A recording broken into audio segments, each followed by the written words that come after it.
On our open loop hydraulic system, which runs, again, all of the ancillary functions on the machine, we've got a 5-section manifold underneath the seat here.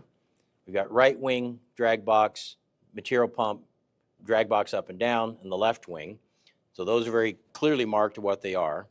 On this side, I have a 2-station manifold. 2-station manifold opens the knife valve open and closed, and spray bar up and down, so we can adjust the height to get the right fan pattern that we want. If it's windy, I might want it down a little bit lower. I might be able to want to rotate this, and I'll show you how to adjust that in a minute. But let's talk about the hydraulics. So if you go around that side, I'll come around the side and we'll point it out. So this is the front side of the manifold. So I've got my wing controls, I've got my box rotate, I've got my material pump, box up and down, and then my right wing. So these are called DO3 valves. So that's a standard size hydraulic valve. This is a core tube. You've got a nut. I'll just show you this real quick.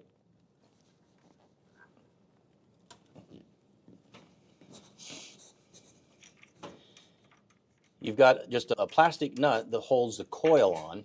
There's a seal to try to keep any material from getting in there and causing corrosion.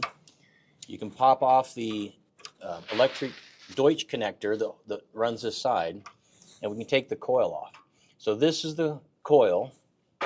This is the core tube. So this is what actuates and moves the spool on the inside. There's the magnetic controls from the coil. Inside here, you'll see that there's a small hole. This allows for, if I've got a small Allen wrench, I can physically push in here and move the hydraulic spool. So if I need to break the spool loose, what happens sometimes with hydraulics is you'll get varnishing on some of these spools. And that's where the hydraulic oil has gotten pretty hot, but it's not moving. We don't use this function that often, whatever. And so you'll get some varnishing on the spool and it may stick. So I can manually push in here and I push on the other side. It might mechanically cycle that spool so I can break it free. But that's what this is. So the very small hole on the inside is how you can manually override this back and forth. Okay? So this shows how the coil goes back on. So if we need to replace the coil, very simple. Let me put my O-ring back on there. Spin this back on it. Keep my connector on the top. Not super critical, but just for my harness makes it easy. Click the Deutsch connector back in, you'll hear it click. So if I need to replace the coil, it's just that simple.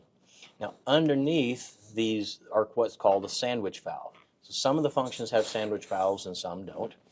These on the outside and this other here, these are counterbalance valves. What that means is this is going to lock the load in one direction. If we look on the back side, there is not a cartridge on the other side of the sandwich block, so it's a single-sided counterbalance.